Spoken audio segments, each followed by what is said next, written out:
Hai teman-teman sehat, pernah nggak sih kamu lagi scroll berita, terus lihat kabar gempa atau banjir, dan dalam hati kamu ikut merasa cemas, takut, bahkan sesak?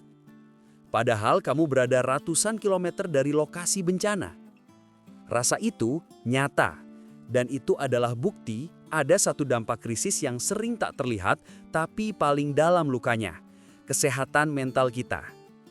Di video kali ini, kita bukan cuma akan membahas masalahnya, tapi saya akan bagikan 4 resep praktis dari sisi medis untuk melindungi pikiran kita dan orang-orang yang kita sayangi saat dunia terasa tidak menentu.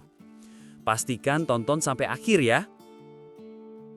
Faktanya, hampir semua orang yang terkena dampak krisis akan mengalami tekanan psikologis. Untuk benar-benar memahaminya, mari kita coba posisikan diri kita dalam 2 skenario yang sangat kita kena di Indonesia. Pertama, bencana alam.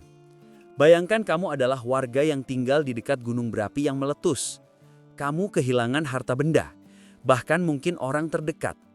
Studi menunjukkan bahwa penyintas letusan Gunung Merapi di Yogyakarta 1 dekade setelah kejadian masih mengingat peristiwa traumatis tersebut dengan jelas dan masih merasakan cemas, trauma, dan sedih.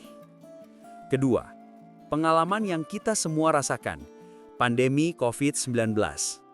Kita semua disuruh menjaga jarak fisik. Akibatnya, banyak dari kita menghadapi kesendirian dan kehilangan dukungan sosial. Lansia terisolasi, anak-anak kehilangan interaksi sekolah. Parahnya lagi, muncul stigma pada mereka yang sakit dan para tenaga kesehatan. Lalu, seperti apa sih bentuk luka batin ini?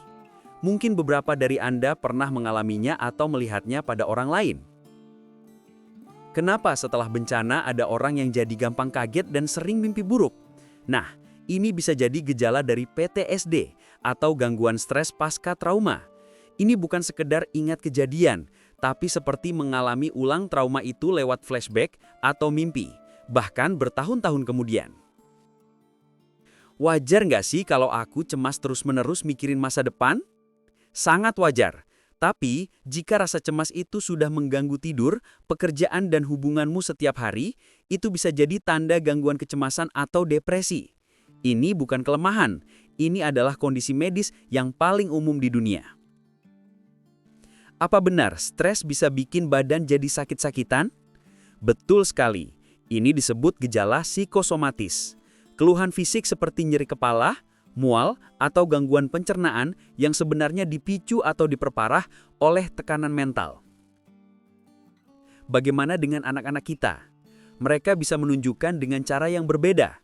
Mungkin jadi lebih mudah marah, sulit konsentrasi di sekolah, atau menarik diri. Kita perlu lebih peka melihat perubahan perilaku mereka. Setelah mendengar semua ini, mungkin rasanya berat dan sedikit menakutkan. Tapi, inilah bagian terpenting dari video ini.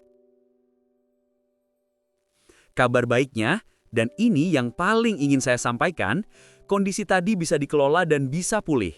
Luka batin sama seperti luka fisik, bisa disembuhkan jika kita tahu caranya. Jadi, apa saja resepnya? Berikut adalah 4 resep praktis dari saya untuk membangun mental yang lebih tangguh. Resep pertama, bangun benteng pertahanan sosial Anda. Dukungan dari keluarga, teman atau komunitas adalah vaksin terbaik untuk kesehatan mental.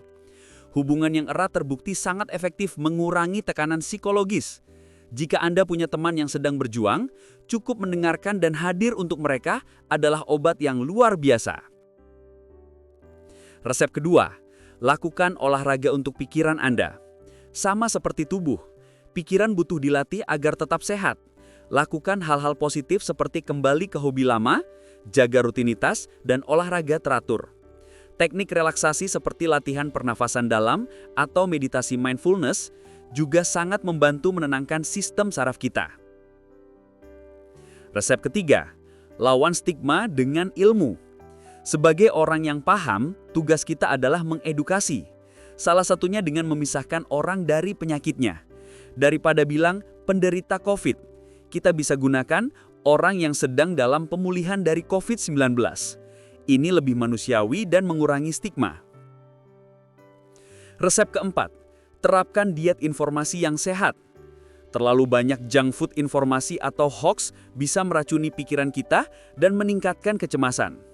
Batasi waktu Anda di media sosial dan pastikan hanya mencari informasi dari sumber yang terpercaya. Ingat, kesehatan mental adalah hak kita semua. Merawatnya bukanlah tanda kelemahan, tapi tanda kekuatan. Jika informasi ini bermanfaat, tunjukkan dukungan Anda dengan menekan tombol like. Dan saya ingin mendengar dari Anda. Dari 4 resep tadi, mana yang paling ingin Anda coba? Tulis di kolom komentar di bawah. Mari kita saling berbagi ide dan saling menguatkan.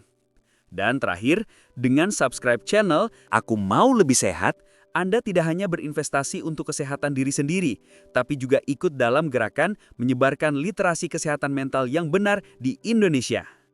Terima kasih dan sehat selalu!